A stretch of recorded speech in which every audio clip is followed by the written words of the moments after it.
Welcome to my channel SK knowledge class. दोस्तों, आज की इस वीडियो में आपको शंकु की तिर्यक ऊंचाई ज्ञात करने सिखाऊंगा। सवाल कर रहा है, यदि किसी शंकु के वक्र पृष्ठ का क्षेत्रफल 176 सेमी स्क्वायर है और त्रिज्या 7 सेमी है तो इसकी तिर्यक ऊंचाई है। सवाल में हमें दिया है शंकु के वक्र पृष्ठ का क्षेत्रफल और त्रिज्या दिया है, इसकी ऊंचाई निकालना है, इसकी तिर्यक ऊंचाई निकालना है। तो ध्यान से आपको समझना है। तो इसमें देखिए त्रिज्या यहाँ से यहाँ तक त्रिज्या हमें दिया है r बराबर, त्रिज्या r बराबर कितना दिया है 7 cm या सेमी।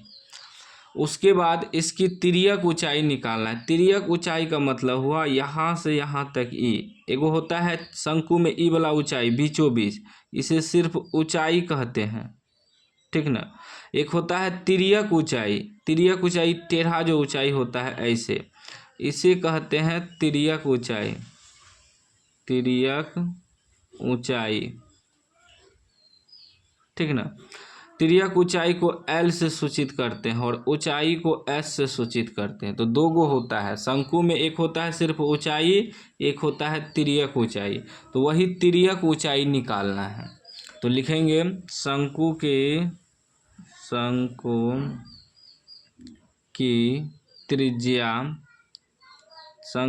त्रिज्या यानी कि R बराबर कितना दिया है 7 cm।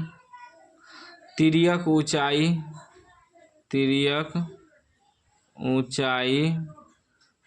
यानी कि L बराबर, यह तो निकालना है हमें। और हमें दिया है शंकु के वक्र पृष्ठ क्षेत्रफल, शंकु के वक्र पृष्ठ क्षेत्रफल। शंकु के वक्र पृष्ठ क्षेत्रफल कितना दिया है 176 cm स्क्वायर, ठीक ना, यानी कि 176 सेमी स्क्वायर भी कह सकते। शंकु के वक्र पृष्ठ क्षेत्रफल दिया है, तो शंकु के वक्र पृष्ठ क्षेत्रफल का सूत्र क्या होता है? शंकु के वक्र पृष्ठ क्षेत्रफल होता है πr/l। इतना बराबर हमें कितना दिया है 176। तो पाई का मान रखेंगे 22/7 गुना r यानी कि त्रिज्या कितना दिया है 7 गुना l यानी कि तिर्यक ऊंचाई। तो तिर्यक ऊंचाई तो हमें निकालना है, 176 बराबर में रख देंगे, 7 7 कट गया, क्या बचा 22 गुना l बराबर 176। जब l बराबर निकालेंगे तो 176 इसके बटे में आ जाएगा 22, कटेगा, कटाइए तो 11 दूनी 22, 11 एका 11, 6 बचेगा 66, 11 छाके 66, 2 से कटा देंगे 8 बार में कितना निकल गया L बराबर 8 cm।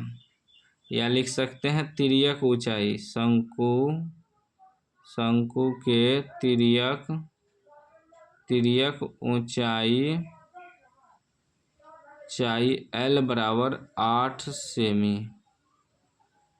8 सेमी आपका आंसर निकल गया, ठीक ना। देखिए तो ऑप्शन है 8 सेमी है, तो ऑप्शन सी में 8 सेमी है, सी इसका राइट आंसर हो जाएगा। तो यदि आपको शंकु का वक्र पृष्ठ क्षेत्रफल या त्रिज्या दिया रहे, तिर्यक ऊंचाई निकालना है, तो बस सूत्र पे बैठाना है और हल कर देना है। हल करने कैलकुलेशन आपका सही होना चाहिए, आंसर निकल जाएगा। तो उम्मीद है समझ गए होंगे। समझ गए हैं तो लाइक कर दीजिए, चैनल को सब्सक्राइब कर दीजिए और घंटी को दबा के ऑल कर दीजिए।